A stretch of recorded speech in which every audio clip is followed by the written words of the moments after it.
कोकणातील लोकप्रिय चॅनल माय कोकण सबस्क्राइब करण्यासाठी लाल बटनवर क्लिक करा आणि त्यानंतर येणाऱ्या बेल आयकॉनवर क्लिक करून सर्व अपडेट्स आपल्या मोबाईलवर मिळवा। रत्नागिरीमध्ये परप्रांतीय बोट फिशरीज डिपार्टमेंट आणि पोलिसांनी पकडलेली आहे। तुम्ही इथे बघाल तर जय वैष्णवी वन नावाची ही बोट आहे आणि इथे मोठ्या प्रमाणावर मासे सुद्धा जप्त करण्यात आलेले आहेत। गेल्या काही दिवसांपासून मच्छीमारांच्या प्रचंड तक्रारी येत होत्या की बाहेरनं इथे बोटी येत आहेत आणि मासेमारी करून जात आहेत आणि त्यामुळे आम्हाला मासे मिळत नाहीयेत। अखेर इथे डिपार्टमेंटने याची दखल घेत कारवाई केलेली आहे। बोटीची जर तुम्ही इथे रुंदी आणि लांबी बघितलं तर तुम्हाला अंदाज येईल की पारंपरिक मच्छीमारांचे काय हाल होत असावेत। या संदर्भात बोलण्यासाठी आपल्या सोबत इथे फिशरीज डिपार्टमेंटचे अधिकारी आहेत। पालो सर, ही बोट तुम्ही पकडली आहेत, साधारण कशी याची माहिती मिळाली आणि तुम्ही यामध्ये काय कारवाई केली? स्थानिक भगवती बंदर येथील स्थानिक मच्छीमारांनी सकाळी 8च्या दरम्यान आम्हाला ही बातमी दिली होती की स्थानिक आपल्या समुद्रासमोर परप्रांतीय नौका ट्रॉलिंग पद्धतीने मासेमारी करतायत।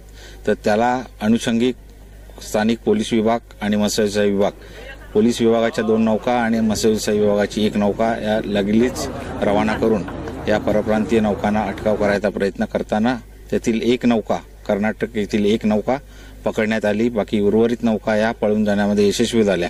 अशाच पद्धतीने जयगड येथे आज रोजी 2 नौका मलपी येथील स्थानबद्ध केलेल्या आहेत आणि प्रशासकीय मत्स्यव्यवसाय विभागाची जी कारवाई असते ती लिलाव पद्धतीने जाहीर मासळी विक्री करून ते रक्कम शासन जमा करण्यात येईल आणि पुढील कारवाई मान्य तहसीलदार यांच्या कोर्टामध्ये दाखल करण्यात येईल। या संदर्भात या सगळ्या मच्छीमारांवर जे बोटीमध्ये आहेत किंवा बोटीचे मालक आहेत यांच्यावर काही दंडात्मक कारवाई करण्यात येते का किंवा या बोटीला जप्त करण्याचे काही अधिकार आहेत का? तर ह्या कारवाईमध्ये आम्ही मान्य तहसीलदार यांच्याकडे प्रतिवेदन दाखल करताना या नौकांचा मासेमारी परवाना रद्द करा किंवा या नौका शासनाकडे समृत करा अशी आम्ही त्याच्यामध्ये मागणी करणार आहोत की जेणेकरून अशा पद्धतीनं घुसखोरी करण्याचे प्रयत्न होणार नाहीत। यामध्ये कोणकोणत्या प्रकारचे मासे आहेत आणि त्याची किंमत साधारण किती आहे, अंदाज काही काढण्यात आला? या नौकेमध्ये बांगडा, त्याच्यानंतर माकुळ, शिवड अशा प्रकारची मासळी आहे। जवळपास 1 ते 1.5 टनाची मासळी नौकेमध्ये प्राथमिक अंदाजानुसार दिसते।